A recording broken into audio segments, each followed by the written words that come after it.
Hello, it's me, Milo, and ahead of this free episode of TF, this is just a quick plug for my preview on the 12th of October at the Sekforde in London. I'm going to be doing an hour and a half or so of stand-up, trying out some stuff for my new show ahead of Edinburgh next year. There's also going to be a short tour, hopefully happening in November, which I'll be booking soon, so there'll be more details on that to come. Otherwise, enjoy this episode. There's going to be a link for tickets in the description. Cheers.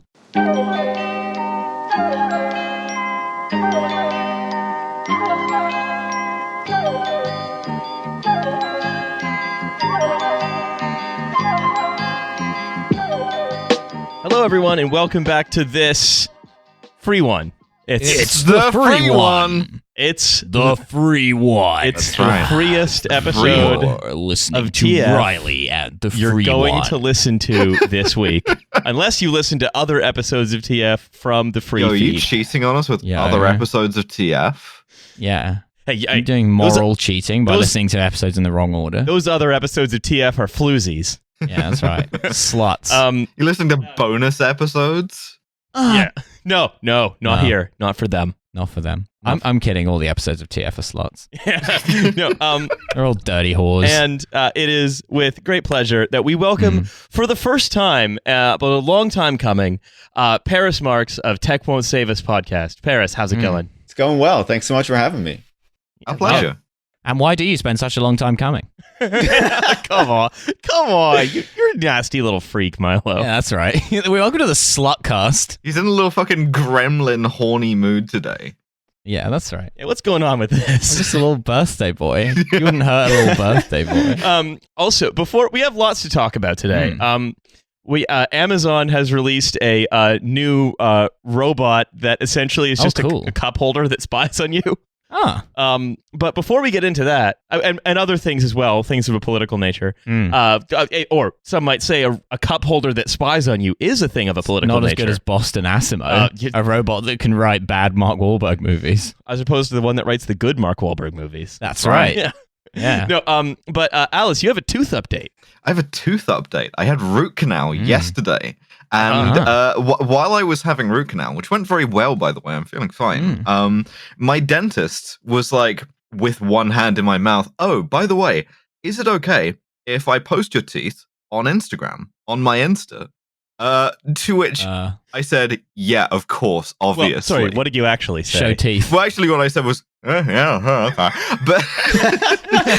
But like, he was very, very clear that like he got me to sign a release form and everything, and he was like, listen, nothing about it is going to be identifiable. It's just going to be a photo, like of the X-rays of your teeth. And I was like, well, why the fuck not? I'm going to leverage my like existing brand. If you're going to tell me that I came in here looking like a fucking before picture, then the least I can do is like put my name to it and be like, yo, check out what this guy did to my fucked up teeth. And he really did do a good job on my fucked up teeth. And Awesome. we have nothing but congratulations for Alice and also her dentist. So if you're in Glasgow, go to Mischievous Genie Dentistry. I'm certain nothing bad, of course, will come of this. Yeah, putting a little sort of latex glove over a monkey's paw. Just like, oh, we fixed your teeth. And then the paw curls. Yeah. But... Yes. The thing about my dentist is he's a real IG baddie. He's got a fat ass. yeah, he's really big on Dentster. Yeah, That's right. Just him, like, picture one is like him on the beach, like in a bikini, but also wearing a white coat, and he's like pouring water on himself out of a seashell. So the key is you got to find your dentist's Finsta. Yeah. Because you need to know, like, if he's like all. There's feeling all right. two Instagram accounts. There's one that's just a photo of the X-rays, and then there's a private Instagram account that's like a photo of me passed out in a chair. That's like, yo, just fix this bitch's teeth. The second one is all like Monster Energy promotional gear. And he's also on Twitter just like posting about like how he would treat a woman so right if she'd go out with him. Like he's like, I'd buy a woman so many flowers. Wait a minute, this guy's not a dentist, he's a perfusionist. No, let's get to some of the stuff, because boy, do we have a lot to get into. We're going to talk a little bit more as well about some of the strange technological promises that Starmer seems to have made in his awful conference speech, which has already given Labour technology a bump of 1. Oh, yeah, cool. It's resonated with The people love technology. Didn't they go down one today? people. Love technology. They love to hear about how it's going to solve all the problems, and I think from having made this podcast and listening to yours, that's pretty much how it goes. That's always how technology works, especially when you put technology with police. That's like, the holy grail right there. That's all you want. Yeah, absolutely. People are always saying, what if the police had more technology? Well, here's some fun technology, which is Amazon's Astro, because Amazon had a big launch day today, right? Where they announced a bunch of new they launched a bunch of new things, a bunch of new products. Among them was, straight out of TF season 1, a little robot that's sort of like a Roomba with a screen, but it doesn't have a Hoover in it. Instead, what it does is it moves around your house and provides home security is the first feature. Home security. It is calling the police constantly. There is never a time at which it is not either dialing or connected to 999. Here's the second service, which I think is quite strange. Yeah, monitoring loved ones. Randomly.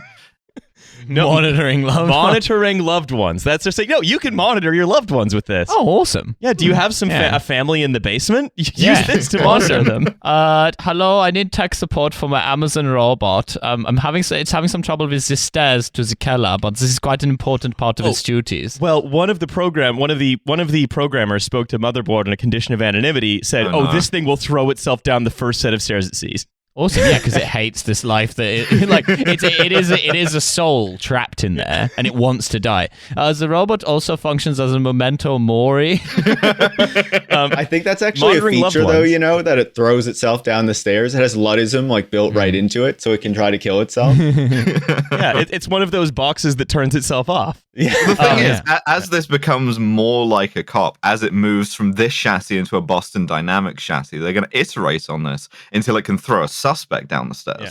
Well, then they're going to iterate on it again until where if it steps on somewhere fentanyl has been, it will just short out. Yeah. God. Out here iterating on the pussy. Oh shit, we made the robot 2 cop and now it's having panic attacks. Yeah, we made the robot 2 cop and now it's doing a divorce TikTok. So it also will offer a mobile version of the in-home Alexa experience. So basically, it is a bunch of sensors connected to Amazon that follow you around and all your loved ones at all times, monitoring them, but allowing you to control an Alexa from near you as opposed to elsewhere. Awesome, because you can't just yell at an Alexa from the next room. No. That doesn't work. No. You need to have it following you around the house and throwing itself down the stairs, crucially. I mean, this is sort of one step below the sort of obvious thing of the most you can get followed around by a company, which is they make you wear something, right? So at least nobody's doing that. We're not bringing smart glasses back. That's definitely not. I'm definitely. Hold on a second. Sorry, Riley. I get the sense you're about to interrupt me to tell me that I was. Oh, this is the Ray-Bans, isn't it? No, Paris, you've been across this as well, right? Smart glasses are coming back. Yeah, absolutely. They're not as ugly as Google Glass was almost 10 years ago now. Ray-Bans, aren't they? Yeah, they're Facebook Ray-Bans. Yeah, Facebook Ray-Bans. They have a little light that comes on when they're recording, but you can just tape across them. And every day we get a little bit closer to being Robert Scobie. And they say don't tape over it. Yeah. So that's pretty open and closed. Well, what happens is, as soon as you get them, then a very, very tattooed and large man places the tape over it for you and intimates that you will be kicked out if you were seen by the staff with the tape off the glasses. Yeah, come to the free Sven. Sorry, I've mixed this up. I've mixed this up with the club again. It's fascinating though, because the Facebook logo is nowhere near it. Because everyone hates Facebook, so they don't want you to know that they have anything to do with these glasses. It just says Ray-Ban, and so now you can just hate Ray-Ban too. But everyone also hates Amazon. Why? Why on earth? Who on earth is going to buy a thing that will spy on them in their house and also will break? It looks like people. shit. It looks like do you remember the Aibo, the Sony robot dog? That came out in, absolutely. I don't know, the 2000s. It looks It's a sexy but stupid dog with the Aibo. It looks significantly more unsettling than the Aibo did, right? It looks like a fucking Roomba with a flat screen attached to it. And like it has a couple of eyes. It really is unsettling. It was fascinating though to read in the story about how like it needs to detect faces, like it records everyone's faces who is in the home, so it can know like who belongs there and who doesn't. And so if there's someone who it doesn't recognize, and I'm pretty sure these developers said like it's shit at the facial recognition anyway, so it, you know, you might be supposed to be there but it doesn't think so. But if it doesn't think you're supposed to be there, it like follows you around the house, like wherever you go, to like keep an eye on you. Yeah, cool. You know. Awesome. Make sure you're not doing anything. Never have sex. Rule one of this robot. Absolutely never. So, I mean, and also I'm fascinated by the idea of like this thing being an Alexa as well. So just like, it's very funny to imagine something falling down the stairs and you're just hearing like the sounds of Despacito, like Doppler effect. Yeah, like, that's one steep, long staircase. Yeah. No, but right. I think one of the things about these, right, is that it not only is it going to have an integrated Alexa, it also has an integrated Ring, which means it will be connected to police departments. Yeah, of course. Awesome. Of course. But, and so like it can call the cops while it is falling down your mile-long trench that you've installed. Oh yeah, that's the Amazon Smart Trench. Yeah, that's right. Everyone has one. Yeah. I've just been dumping my garbage in there. Shit. What I want to ask, right, is to what extent is something like this, something like almost like a smartphone, right? Where in 2006, 2007, a smartphone was kind of optional. And I think what you can see is these companies, sort of Apple, Google, Amazon, and Facebook, are trying to invent the next product that will become non-optional to have. And all of the things they're trying to invent are way more invasive than the smartphone, which is already wildly invasive. Oh, yeah. Right? They're trying to have more sensors capturing more information about you. Also, this thing costs $1,000. A bargain. Alice, it has a cup holder, okay? What? It's like having a little police officer. Someone breaks into my house and it calls the cops and then follows them around with my drink. Correct. Yes, hey, bud, do you want a martini while you're stealing that jewelry? So I can't make one. I have no motor skills. So I've got a quote here, right? Which is, we talked about AI, computer vision, and processing power, and one of the topics that came up was robotics. One Amazon VP said, "How has robotics changed to make it possible for consumers?" I'm sorry. I just had this vision of myself in like 2025 just shouting for Alexa to bring me a drink, and then I hear a whir, the sound of a robot falling down the stairs. Spilling and breaking an entire glass full of liquid, and then it's slowly playing Despacito. Yeah. And then it's just calling the cops because you're not supposed to be drinking during these hours. Oh no, my Alexa's got Havana syndrome. I hate it when that happens. We say, how has robotics changed to maybe make it more possible for consumers to have one? We have a lot of experience using robotics in our fulfillment center, of course, which is what Amazon does, right? They will have a product that they use in their extraordinarily sort of horrible and abusive company, right? Yeah, and they'll find a way to. Yeah. Next up is going to be the thing that they use to give their workers shocks if they're not like packing shit correctly. So I think Alice they like says, have a why patent not for now? something like that Exactly. already.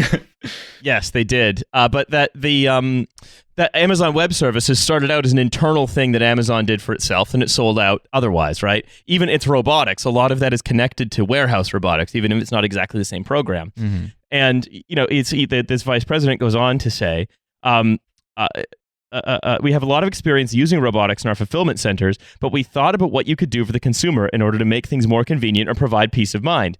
And it's just like, what element of having a little thing that can call the police if it doesn't recognize you and is terrible at recognizing you, moving around your house, throwing itself down the stairs periodically, is providing you much more convenience than maybe you'll get a drink 40% of the time? It's simulating having a grandparent with dementia. It doesn't recognize you, can't make a drink, falls down the stairs. Yeah. We have simulated a comical butler from a vaudeville play. Oh, it's Dinner for One. Yeah. Freddie Frinton. Yeah, my Alexa keeps tripping over my tiger skin rug. I hate that. But at the same time, right? Like, it's hard to imagine, I guess, why people would want this. I guess, especially if we think like we do about technology and about these products. But at the same time, like, you know, they've already normalized smartphones and what comes with that. There's obviously a greater benefit to smartphones than I think you'd see with these. But Amazon has normalized Ring cameras for a lot of people.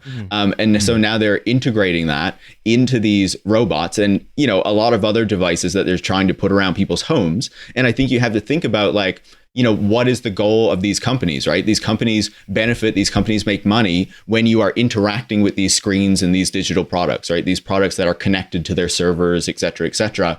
And we saw that this week as well when with the Facebook reporting from Wall Street Journal, where Facebook was like trying to get kids to use its like kids Instagram service or something like that, and didn't understand why Wasn't kids. It this after they realized that Instagram has like tangible negative health effects, especially for girls? Yeah. After they realized, after that, they were like, no, let's get.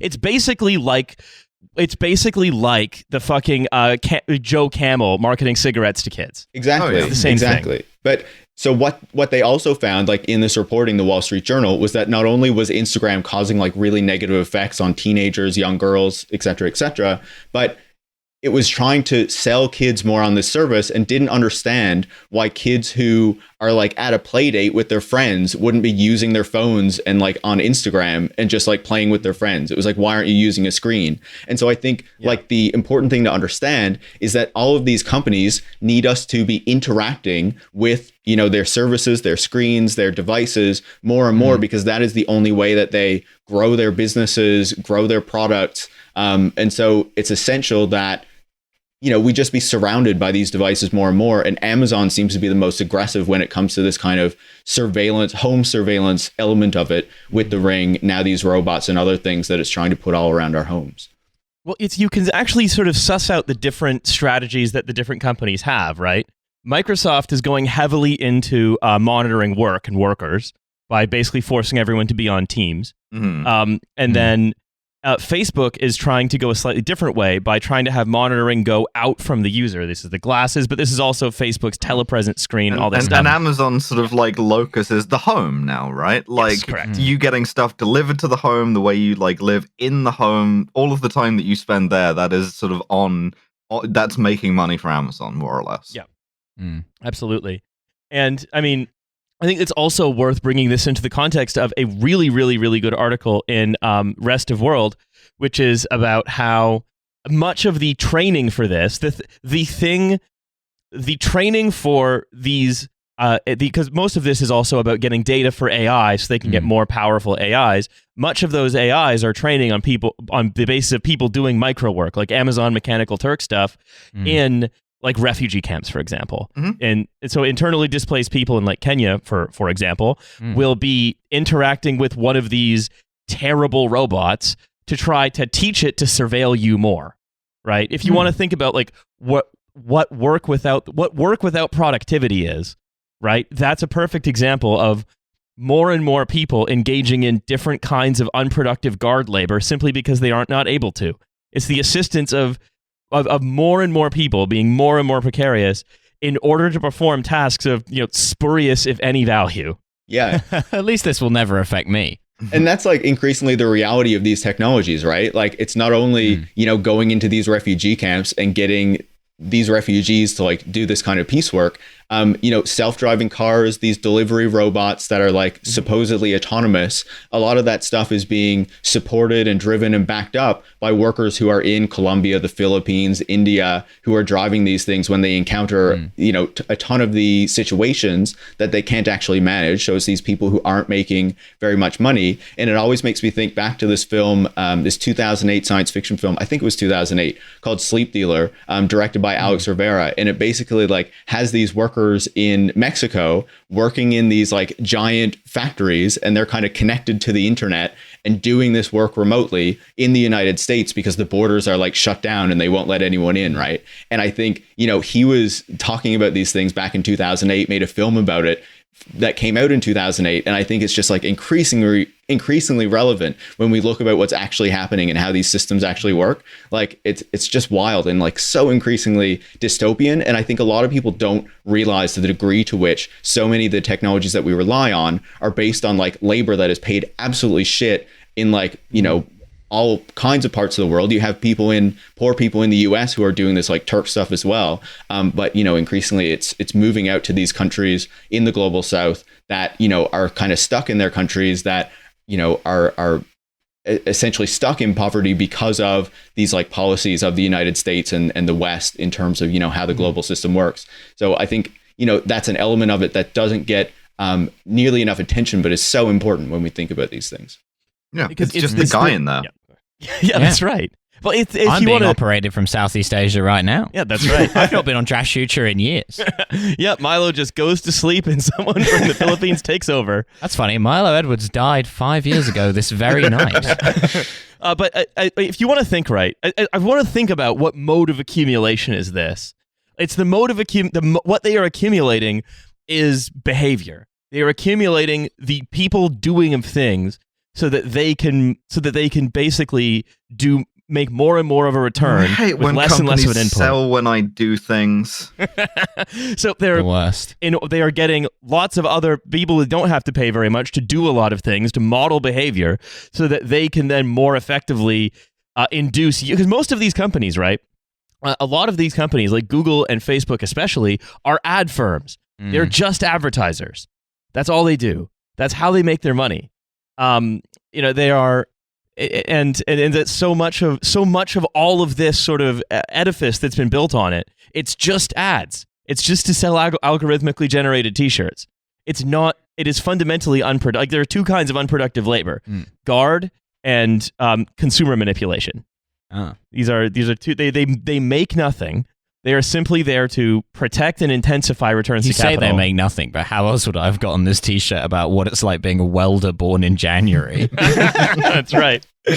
But I think with that view, right, this view of an accumulative mode that has sort of gone into past the stratosphere of what we could possibly have anticipated in the 1990s, I think it's only right that we go back a little bit to what Keir Starmer promised in his speech at Labour conference, because boy, is it not adequate to deal with the economy as he finds it.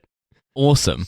Now, I fucking love Keir Starmer because today he got asked who his favorite Bond was, and he managed to give an answer just like perfectly designed to annoy everyone in some way, which was Lazenby. Yeah, I don't. Yeah, the correct answer. Yeah, George Lazenby. That would have been sick nasty. He was like, I don't have a favorite Bond, but I do think it's time that Bond was played by a woman. Yeah, beautiful. Chef's kiss. Who is it for? Who is any of this for? Jess Phillips. Yeah, maybe. Yeah. Basically, Jess Phillips as James Bond. 007. Oh my god! Why not? Yeah. At this point, why not? Yeah. But yeah, so this makes me think that Keir Starmer has a bullet lodged in his brain, and he becomes more Keir Starmer every day until the day that he dies. There's no news like centrist news. Yeah, he does just become more Keir Starmer every day. Like, every time you think he's peaked, and the next day he just comes out with something new. All right, so we've spoken a great deal about what the general thrust of the speech is, because a lot of it basically is précédé in the book, that the pamphlet that he wrote that we discussed in detail the last bonus episode. On the knavish nature of the Tory party. Correct. And, you know, he's basically just loves emphasizing the value of work, family, and fatherland in order to win over Telegraph critics. He loves doing that. Which is definitely going to work. Yeah. Well, it's already working. And the thing is, right, as much as we like to sort of to dunk on them, right, you have to remember that there is one path to power for the Labour Party as it's currently constituted, or at least at the head of a minority government, which is by making itself indistinguishable from the Conservative Party, except basically more serious and more professional looking, and then waiting for the Conservative Party to fuck up enough, like what happened in the 1990s with John Major and the exchange rate mechanism, right? There was a national moment of humiliation, and it was directly attributable to the Tories. And like, that's one of the forces that swept Blair in. That's one of the reasons the sun was on his side. right? Because there was a Europhilic prime minister who like basically caused a moment of national humiliation with the ERM. And also because Blair was pro big tits. And the Sun were like, fair play. Fair play to Blair? Yeah, fair play to Blair. Anyway. I like big tits. So I think we need more big tits in number 10.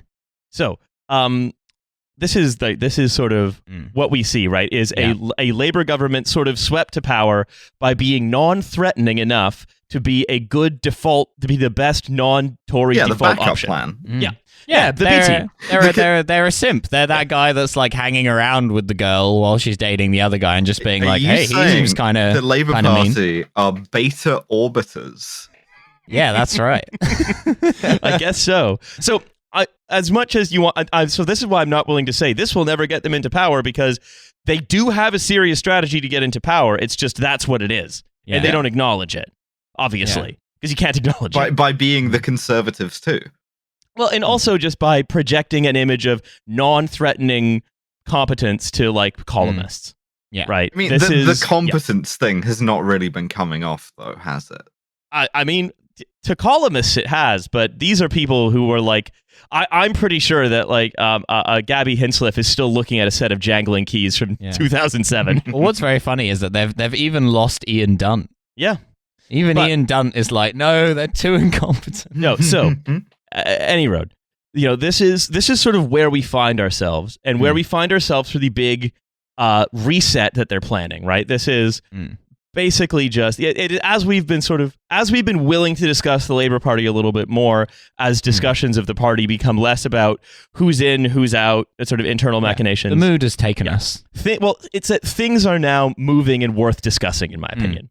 So, let's talk a little bit about what he says in this speech, because there's a big role for technology in it, and I think it's one that's worth discussing because I think it's instructive. It's instructive about what we consider what we consider politics to be, what they consider politics to be, and also the role of Labour in essentially ratifying that England and sort of the UK more broadly, but especially England, is sort of periodically remade by the Tories in a very slapdash fashion, and then Labour comes in and puts it back together, but it's moved, right?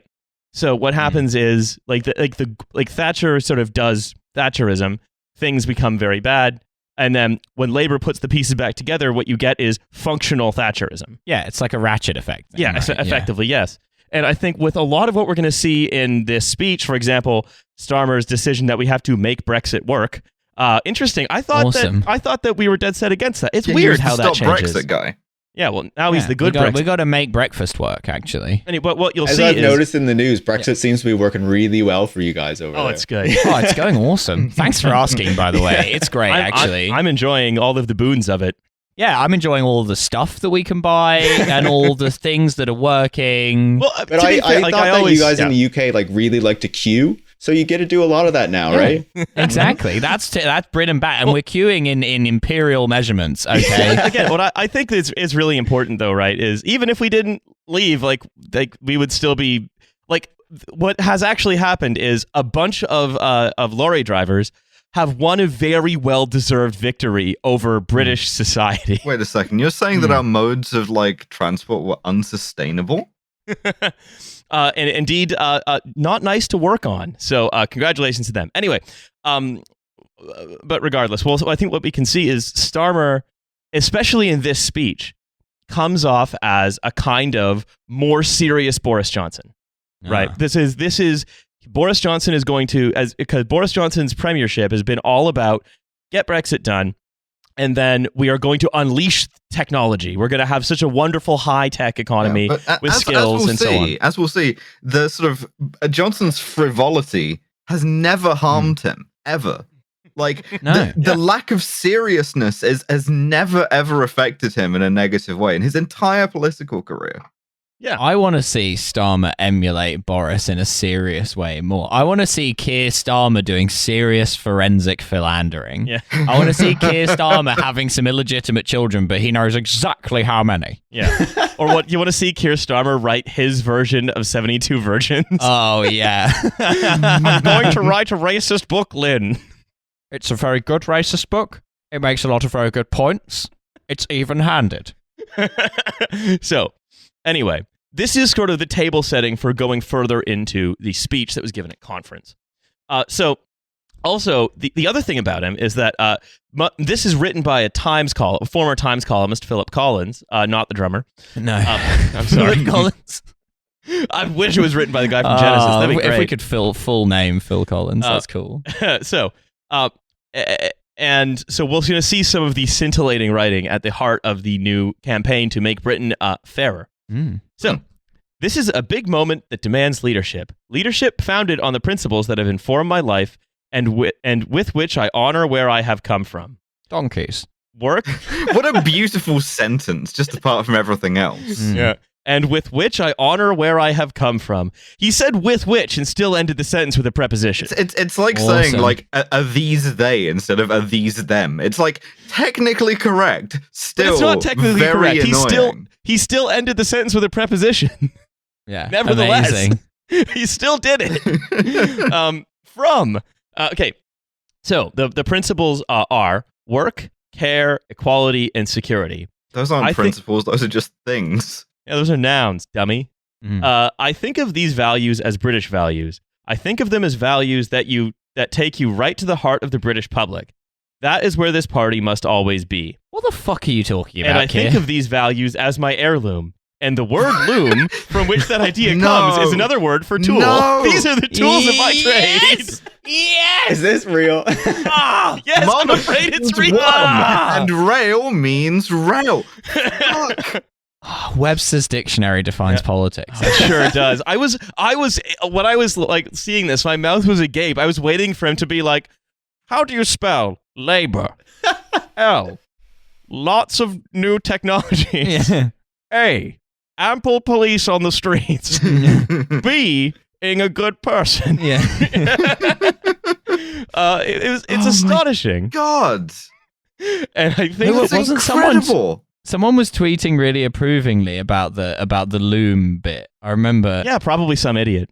Yeah, it was one of the big lib commentators. Yeah. But of course, right? Because it's fun. You can play around with it, and also it's pretty unserious, right? It is a relatively unserious way to communicate. Well, that's what I meant. What was surprising about it was because I would expect people of our ilk to be picking up on this part of the speech, which is one of the most openly stupid parts. But I was surprised that there were libs tweeting this particular quote approvingly when it's obviously the bit where he sounds most stupid. Like, the word loom, which actually is it has the word moon in it, sort of, and the moon is a guiding light for the labor movement, of course. The light of Islam.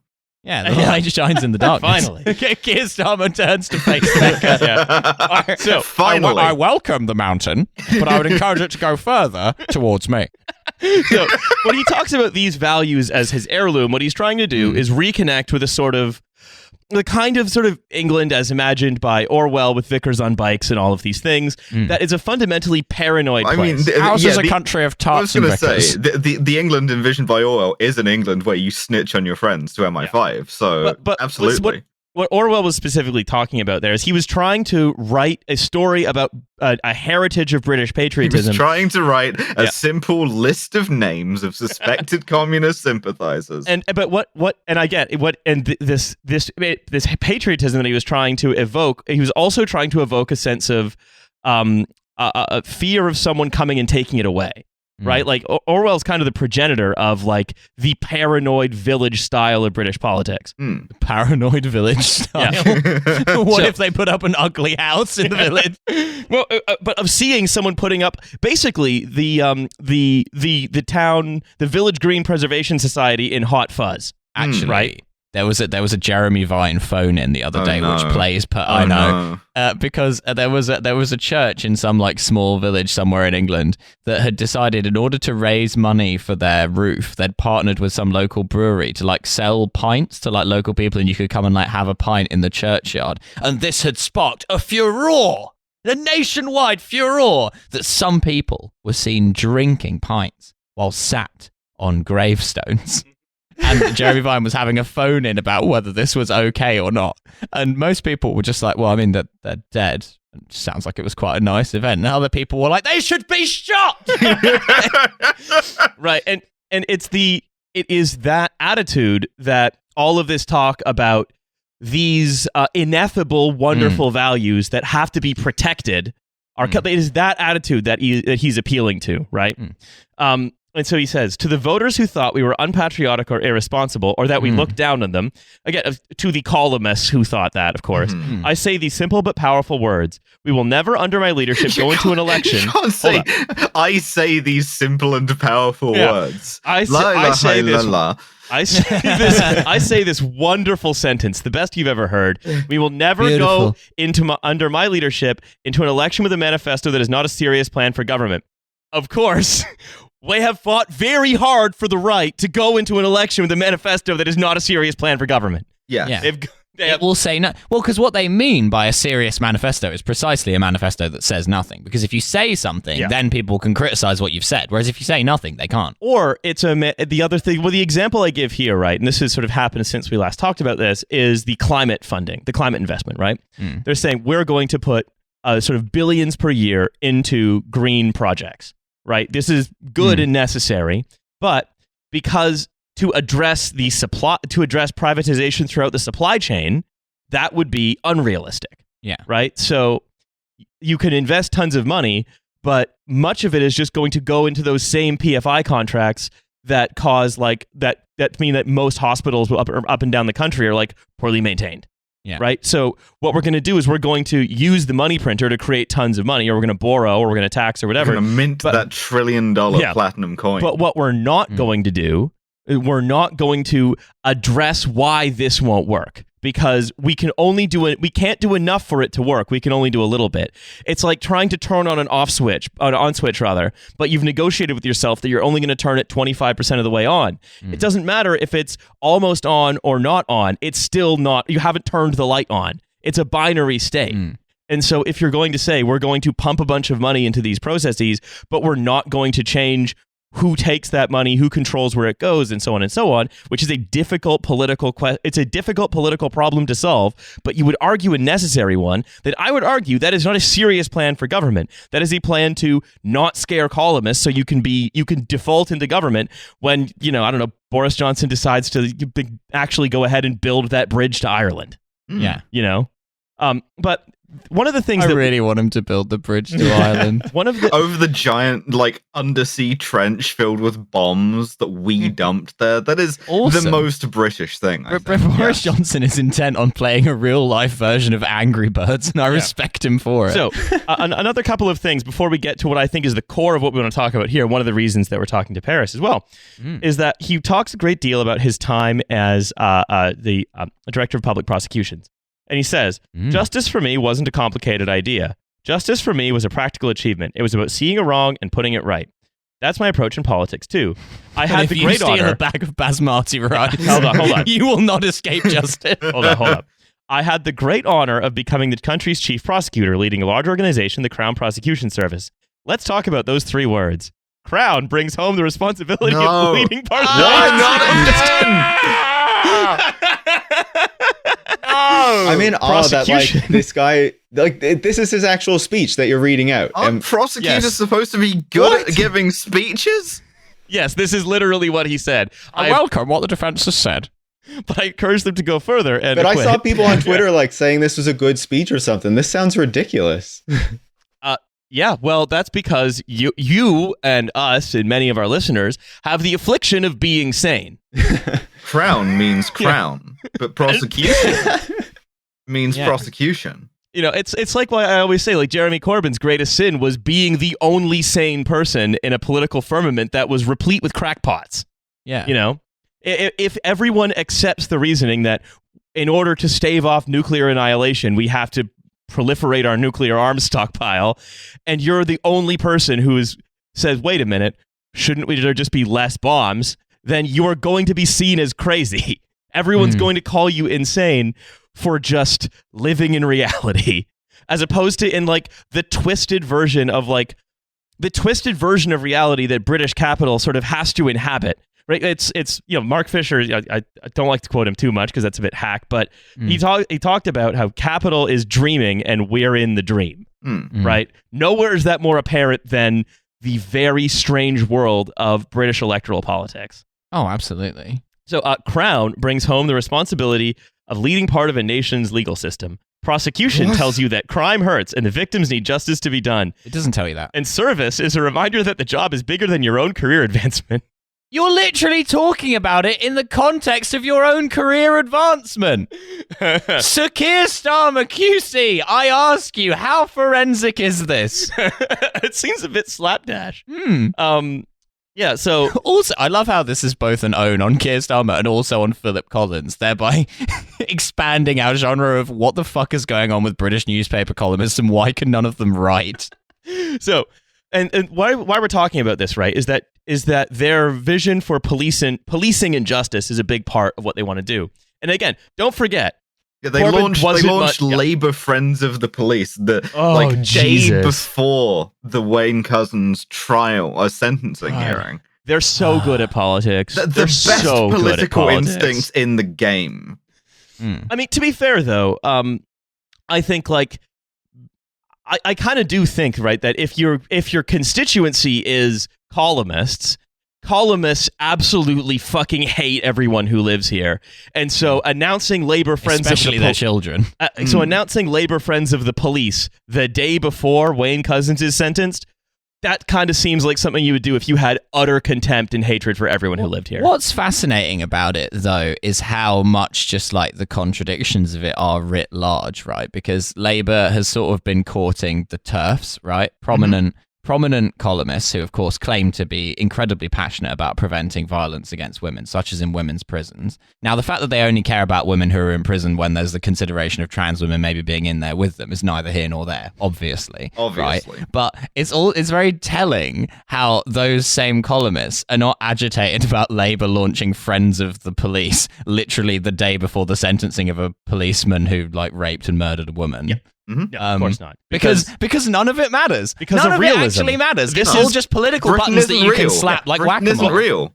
It's a form of what I almost call columnist realism, right? A form, a way trapped in Column's dead dream. Yeah.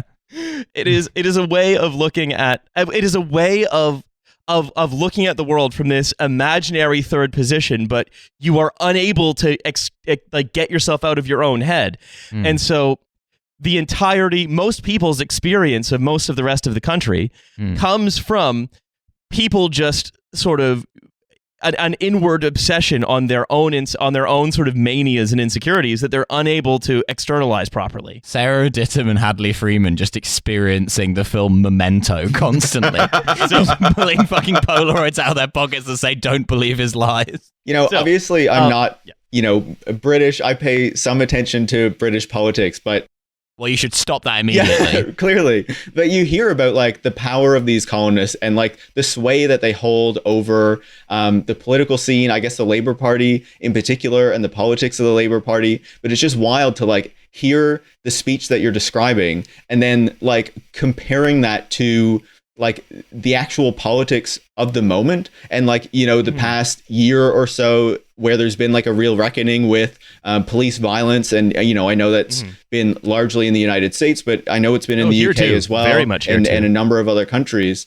And so then to see them launching a group that stands with the police and to talk about the need to crack down on crime even further, I don't know. It's just who thinks that this is a good idea.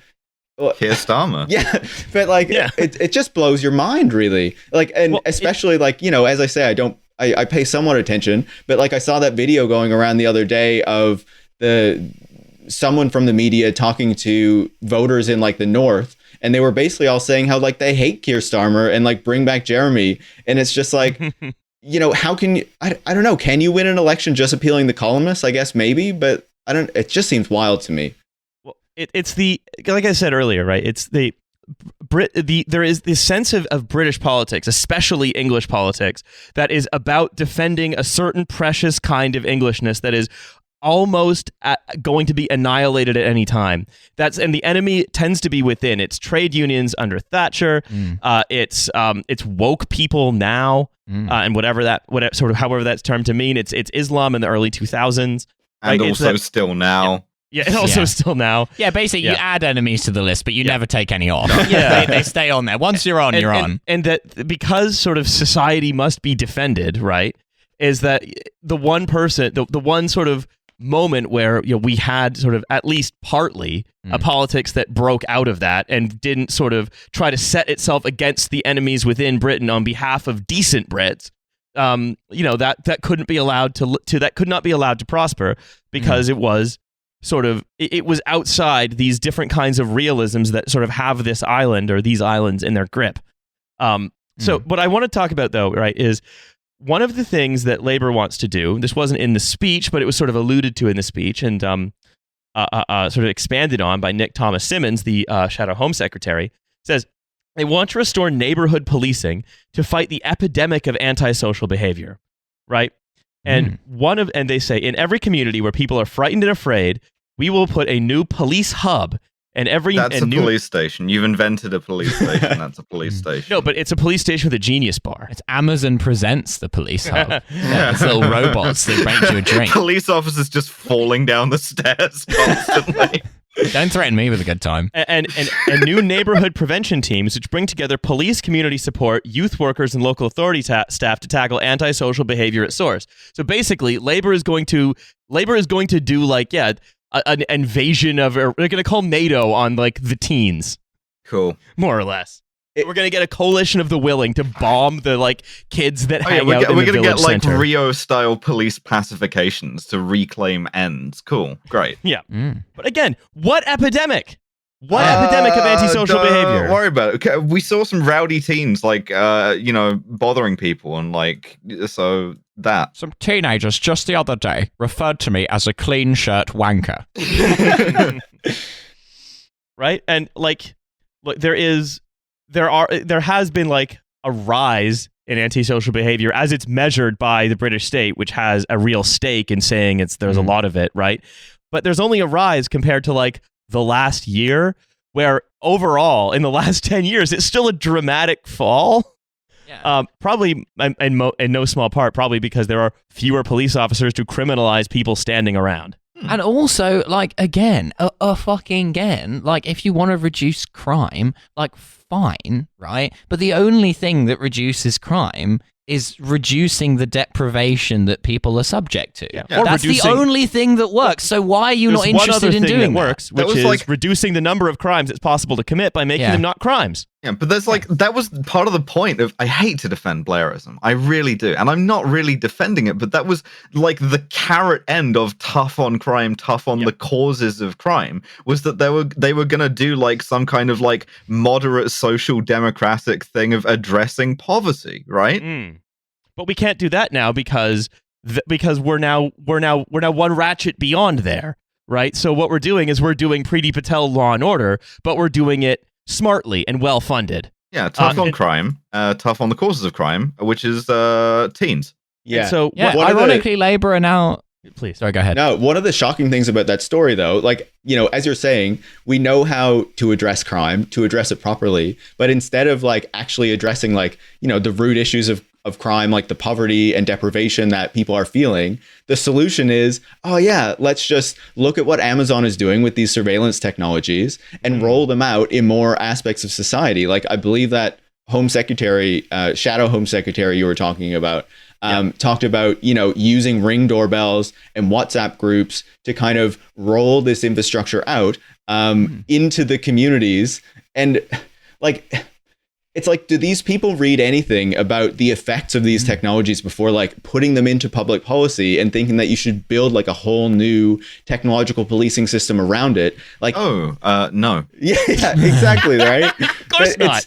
It's just if you look at the effects of these technologies, and I'm not sure exactly how this looks in the UK, but in the United States, the Ring doorbells and these surveillance apps that are connected to them, the Neighbors app, Nextdoor app, things like that, are all based around kind of elevating the this idea of suburbia as a place of white flight where white people can really feel safe from. Oh yeah, here too. Definitely here too. Yeah, okay. I figured, but I'm not 100% sure. But It's fascinating to see them frame it, like the Labour Party, as next generation neighborhood watch, when Amazon's literal sales pitch for the Neighbours app, which is the app that's connected to the Ring doorbell where you can share your videos with your community, is digital neighborhood watch. Like it's so similar in the framing there.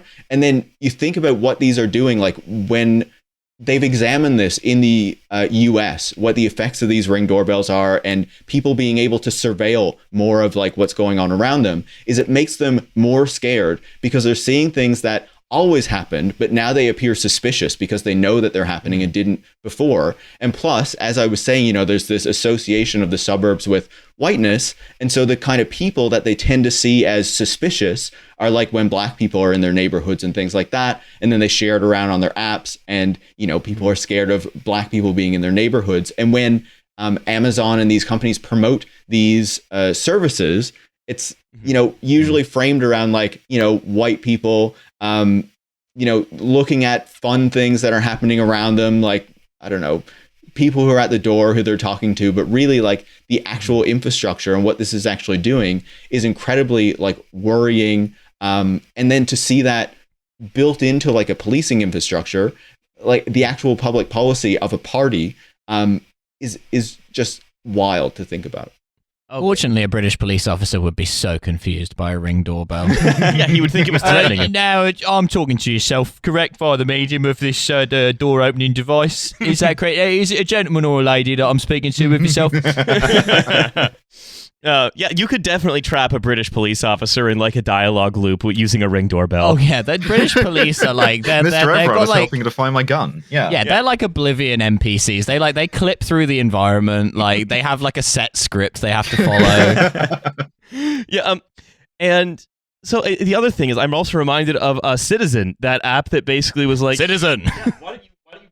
Yeah, that was fully like incentivizing making people terrified. Yeah. Yeah, exactly. It's basically, and they were even like, they even turned like filming crime into gig work. So like if you went around your community and filmed stuff that looked like crime, they would like pay you. I think it was in Florida or LA or something where they did this. I love to do. I do the plot of the movie Nightcrawler.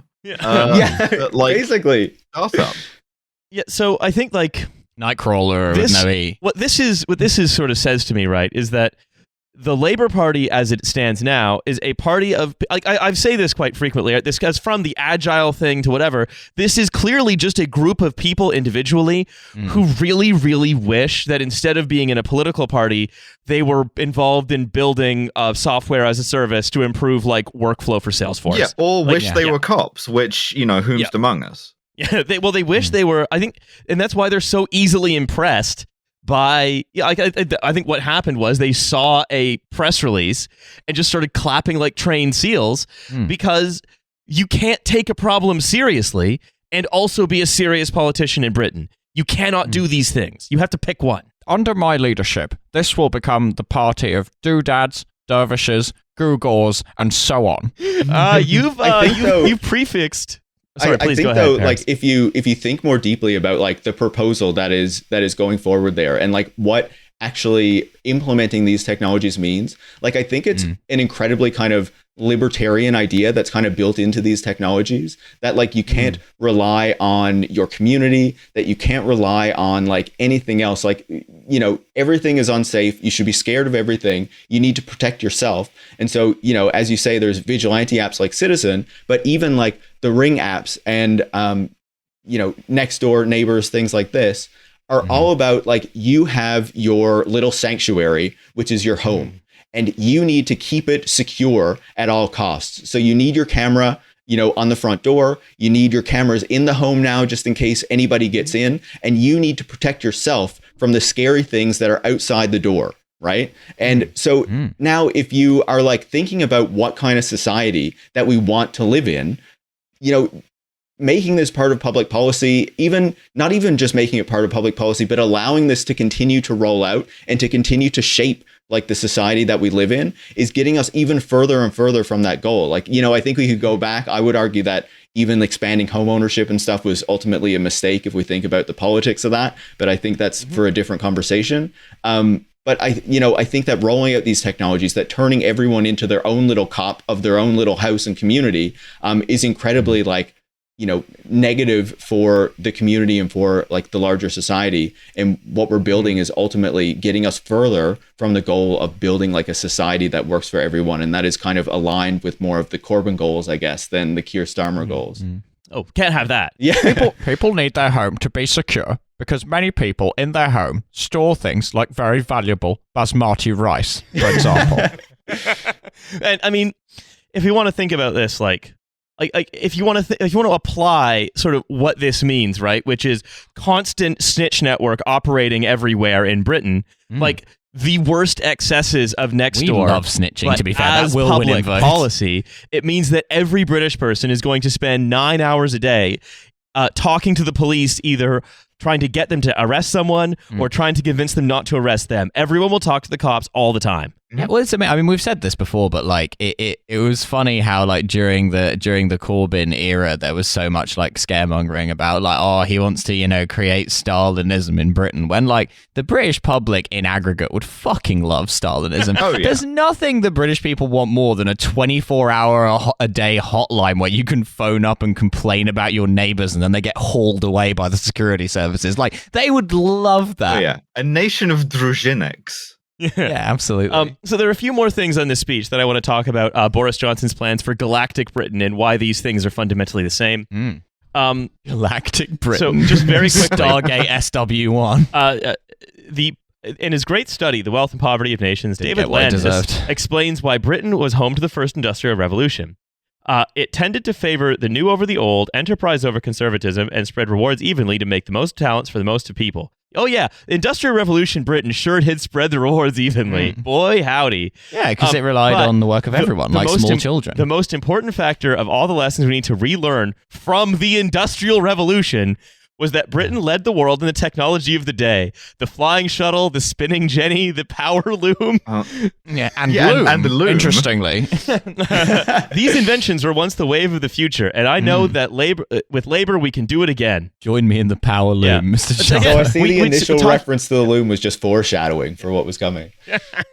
Well, I've mixed up the order a little bit.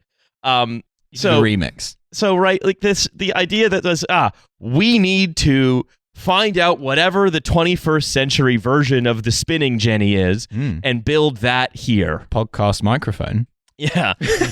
And so as an example of how that's sort of cashed out in terms of public services, here's what he says about health. He says, let me give you a flavor of what care will look like in the future. And again, the whole point of the Labour government is to open up the possibilities for the private sector to deliver these wonderful, wonderful things. Of course. These dervishes, these googles. Precisely. When I was at the University College Hospital in London recently, an orthopedic surgeon told me about a robot. Okay, cool. God, here we go. Fantastic opening. Thanks, Was Keir Keir. Starmer undergoing a Voight camp test? It's you, man. Yeah. The robot sits in the operating theater, making sure every incision is just turned right. over on its back. The surgeon can't go wrong because the robot works like an override system, a bit like a driving instructor in a car. Over time, this means that thousands of hospital beds can be freed up because patients are discharged slightly earlier. The range of possibilities is bewildering. Precision editing of the genome will help us wipe out pathogens. The science of robotics and exoskeletons helps patients who are struggling to move. Virtual reality is being used to alleviate the suffering of post-surgical pain, and this is how health will be remade. And the thing is, if you look at what the Tories... Virtual reality. So I'm in pain, but I'm also feel like I'm being jacked off. If you look at what the Tories have been promising basically since the Brexit turn, it's always been, we are going to free up the white hot light of innovation. That's what it always has been. And so we don't need to, for example, restructure our badly creaking public services that have off-ramps to private capital basically at every opportunity, because all of these problems are going to be solved with technology. A wizard will do it. Essentially, a wizard will do it. And if you solve these problems with technology, then you can kind of square the circle without having to confront any of the institutional realities that are causing the problems. The problems are bad. A wizard will do it, but that wizard is actually a low-paid worker. In the global south, in Colombia. I was talking to someone a few months ago who said that these like surgery robots were trialed like in the battlefield and were controlled by workers in India. And then he asked like the guy who was, I don't know if he was selling it or if he was running the company or what, but like, if this was just for the battlefield, and he was like, no, we're planning to roll that out like in the US as well. And so, in the same way that all these technologies work, where we're told like, oh yeah, it's just like the artificial intelligence, the robot's going to do it, don't worry. I think with these surgery bots, it's going to be the same thing, where you're just going to have remote workers like somewhere else in the world that are being paid shit wages instead of using your actual doctors. Yeah. I love to be bleeding out on the battlefield, and we're like, why isn't the robot doing anything? And then the robot suddenly goes, your call is very important to us. Well, I mean, all of our operators are currently busy. If you want to have a low-paid labor force that doesn't have any rights, a great thing to do is to, have them remote controlling everything. But also, right, like, but Brexit was about like raising the borders and keeping those workers out, right? So naturally, it makes me think back to that movie I was telling you about again, Sleep Dealer, where like the idea is the borders are closed, but you still need the low wage labor. So instead of actually letting it into the country, you just have it control like remote technologies and just keep getting paid shit somewhere else in the world. Brexit has sparked a lot of innovation. Let's give it its due. Like the innovation in terms of both like 5-dimensional thinking required to pretend that everything is fine, and also innovation in terms of, I guess the army are going to do it. But the thing I sort of want to highlight, like before we move on to Space Britain and close our episode out, right, is, and we'll see this in Space Britain too, is that part of the realism that exists in the UK and has for a long time means that the movement of politics can never be anything but forward. You can never fix something that's broken. You have to invent something that makes it a non-problem. And so what it means is that there is this rot, there is this shiny shell that is constantly expanding, where everything is in balance at the very bleeding edge. But as soon as you get back from the bleeding edge, it's just rotten. And the rot is chasing the edge. And so it's expanding, but it's just rot. That's all that's in the middle of it now. Wonderful. Thanks, Riley. We live in a society, and it's a rotting society. Yeah. Because we can't, for example, can we readdress? We live in the belly of the machine, and this machine is leveling up. So can we address, for example, why there is so much privatization within the health service, right? Or let's talk about the energy sector because it's so relevant. Can we address why the energy sector's problems happen? No, but what we can do is try to keep it ticking over while we invent something that means that we don't have to think about those problems anymore. Yeah. It's so funny that like we don't think it's possible to have non-privatized energy when most of the private energy suppliers are the state energy suppliers of other European countries. Galaxy brains. Well, speaking of galaxies, our brains expanding into them. We're going to be galactic Britain, and this is the Tory half, right? Because they need to keep eye-catching policies, and so they've said, "Look, space is a vital part of the UK economy." No, it's not. Yeah, no, it's not. No, it's not. You could say space is a vital part of the UK, which would have been even better. Yeah, and that's the thing. Space is only a vital part of the UK economy because it's the easiest place that we can push that balanced, polished edge to, so it can escape the rot behind it. Yeah, the rot has reached escape velocity. So satellites and space activities deliver navigation, weather forecasting, power grid monitoring, financial transactions, and better public services. Yeah, but we don't operate them. They show us all of the things that we can't do. Great. Yeah, American and Chinese satellites provide. The UK just wants to be the leader in billionaire space travel. That's all. Yeah. I love better public services. Like, that's what I think gives the whole game away, right? No, we know what gives you better public services, which is having them. Yeah. And not sort of running them down on purpose. No, we can't have them, but we can improve them. The new strategy that the Tories have released is about putting the UK firmly in the front rank of the global space industry, and global Britain, which hasn't existed, not real, becoming galactic Britain. Cool, awesome. Doesn't mean anything, but I love it. The galactic Britain. The galactic Britain. So Boris Johnson has installed Stellaris, is what you're telling me. One time. But it's like Basil Star Galactica. What was it you said to me earlier, Alice? What I said to you earlier was that the only thing we can do is the impossible. That's the only political prescription we can have, is something that we're at no risk of having to actually implement. Oh God, no. No. When I read this policy, though, like the story about this, like I remembered the discussion during Brexit about like how much of it was wanting to go back to this time before when, you know, the UK had an empire and was like this great power in the world. And it just seemed to me to be like almost an admission that, you know, the UK is never going to have a role on Earth anymore. So it needs to try to like extend its power into space if it's going to have any further relevance. Like Command and Conquer, Red Alert 3. We're extending, we're going to the only place free of wokeness. Space. Have you ever played Destiny? North Star FC. Drinking a pint of Interstellar. Oh, very fun. Yeah. That's a fun one. There you go. Right, so here's what Johnson says in the foreword to the document. Says the possibilities that now lay ahead, the ambitions that would be let slip, the breakthroughs that we could look forward to, and of course, when I was 5 years old, seeing the moon landing made me want to be an astronaut myself. Such is the unique power of space. The unique power, yes. Oh man, I fucking love Boris Johnson. Like as much as he's like Trump. Like as much as he sucks politically, he's so relentlessly entertaining. Like he's so much more likable than almost any other politician because at least he knows everything he's saying is total bullshit. Like he's not Keir Starmer standing up there going like I'm a very serious man and I want you to all do. Boris Johnson's like I don't fucking know. I'd love to be an astronaut. Bloody top hole. Space. Fucking awesome. Like it's great. Yeah, it's like a Just William novel, going into space, having a ripping time, finding everything very wizard. Wrong. What did you play cricket in space? Bloody top hole.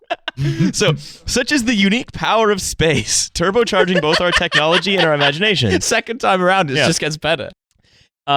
This strategy is about changing our role from a behind-the-scenes power to essentially not one. Yeah. About tapping our vast pools of talent and enthusiasm and putting the UK excuse me, firmly in the front rank of the global space industry. And again, what he really means is these dreams, these promises, we're just going to kick them up a level of abstraction. We're just going to keep doing that. What he really means is that Richard Branson is just going to get like a ton of new subsidies for Virgin Galactic to try to set up a base in the UK. And not produce anything. They're going to sue the NHS from space. Yeah, if you look at the like details of these spaceports that they want to build, essentially what they amount to is an airport with some liquid natural gas tanks, which will be empty because we can't fill those. And like in theory, we could, and some CO2 tanks. Because what they want to do is to launch satellites off of planes, right? Like air-launched satellites. Now, would you like to guess the the payload capacity? How much a satellite weighs that you can get into orbit that way in kilograms? Oh, is it going to be like one of those like mini ones that's just for advertising? It's a kilogram. It's 1 kilogram. That's so small. Oh, that's not great. That's such a tiny satellite because just a little guy. But innovation will make it useful, so it'll work. Yeah. So we have our spaceports that don't really work. Yes. And then we want to create more jobs by putting rocket boosters the size of the Saturn V's F1 under British space business. Metaphorical. And right, so much of this, like usual, what this really is it's a task force in government and then a mandate for the British Investment Bank and so on to invest in startups. I want Liz Truss making a speech like live from a spacewalk. I want that so much. I wanted to talk about the business we can do with space. So, in fact, one of the companies that they've invested in as part of this strategy, the final pork market, via one of these businesses they've invested in via like this program, right? It's called ARQIT, ARQIT, which is a SPAC. Which promises, just like makes some sort of dubious promises about quantum security, where they basically say there's an at some point, normal key infrastructure will be broken by quantum computers. It's not this point, but it might happen soon. Yeah. So we have an algorithm that we can't really explain to you, but promise us we have a science-based racing system. Yeah. Promise you, it's wizard.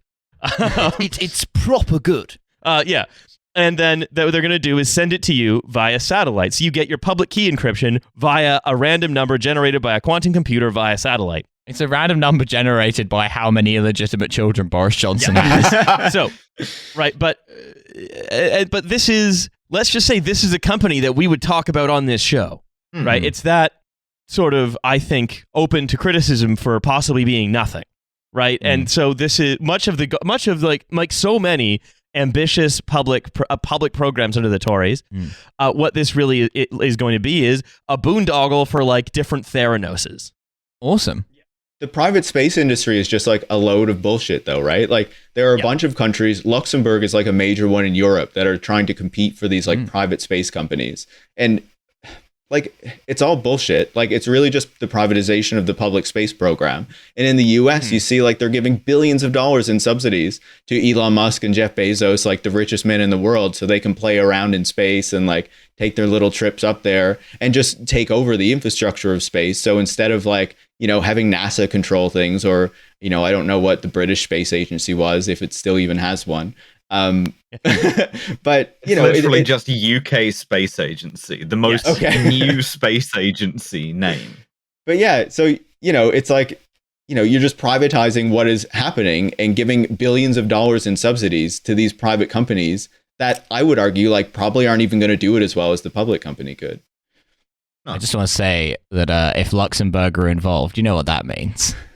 Hi, I'm Job Vonderfelching, and I've just acquired a company that is going to put the first twink in space. Yeah, we're going to the dark rooms on Saturn. So there's a few of their goals that and plans. Then we'll close it out there, right? One of the goals is to use the space program to promote British values. In space, or British values in space. What if we put all of those British values we love of an open and stable international order through our engagement on space in space? You know, what if we had like the WTO in space? Yeah, what if that? Fantastic. We'll demonstrate our global leadership and drive discussions on space safety, security, and sustainability, and hold other nations to account for their actions in space, while we basically just like cover like low Earth orbit with kilogram-like size satellites after having bought one net. This is fantastic. Genius. This is the best thing Britain has ever done. Yeah, awesome. I mean, it goes to like, we always talk about how Potemkin this country is, right? How season 4 is all about how like Britain and the West, sort of more broadly, like aren't really that real. Like the Tigers are becoming very paper. Well, the Labour Party are a Potemkin opposition, right? Like they just kind of stand there and go like, the problems are bad, but the causes are good. So the goal 5, use space to deliver for UK citizens around the world. And the world, excuse me. We will use space to tackle global challenges, including climate change. Why not? Why fucking not? Awesome. And deliver... Oh, we're going to fire the temperature into space. And deliver better services to the public, such as modernizing our transport system, supporting the NHS, and protecting our borders. How will you modernize transport using space? Oh, autonomous you can take cars. rockets around the world now. Yeah, awesome. And It's it's great very for the green, environment, too. You know? I'm going to take a rocket. I'm going to take a rocket from where I live in East London to We're bringing where back I work in East missile London. mail. That's right, yeah. Awesome. Yeah, but also it's vacuum tubes all over the country. Yeah, but also with a transport system, what they mean is self-driving cars that can be like geofenced, right? Yeah, and it doesn't matter that doesn't work. That doesn't work. It doesn't matter that it doesn't work because it's not fun. It's these guys we can only do stupid things that we won't ever have to do. Yeah, we can only do stupid things that excite individual policymakers who are all the easiest to trick group of morons this country has ever produced. The thing is, if you were to call self-driving, you could do anything. Or you can play whiff-waff, or have sex with a woman who's not your wife, or play whiff-waff with a woman who's not your wife. So, I feel like it's been a black pill for me the past few years to see how, like, you know, back in like the mid 2010s, like a lot of people believed that self-driving cars and that a bunch of this bullshit was really going to transform society, right? But we can see that is not going to happen. That's been obvious for years now. But then you still have like these politicians, these incredibly powerful people who continue to push like these fantasies long after like anyone who knows anything realizes that it's never going to happen. Like it's just wild. It's because you cannot. I think it's because politics, especially the intersection of technology and politics, the greatest cardinal sin in this world is to take it seriously. Right? You may not be a buzzkill who takes the problem seriously. You have to be invested in the fun. Yeah, sincerity is the only unforgivable crime. Yeah.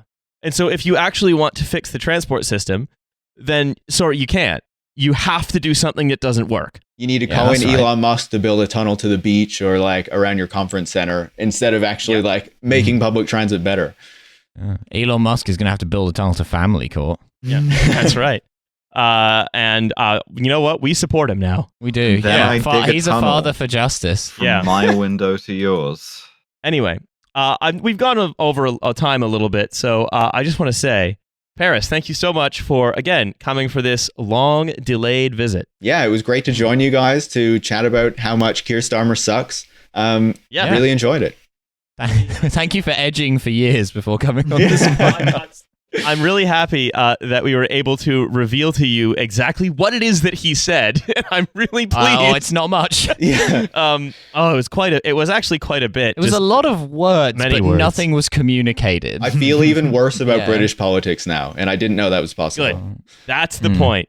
Anyway, so don't forget to check out Tech Won't Save Us, and also don't forget to check out our Patreon, $5 a month, second episode a week. You know what to do. The bonus one. It's not the free one. It's the other one. Exactly. Also Britnology. We'll see you there. Yeah. Bye, everybody. Bye.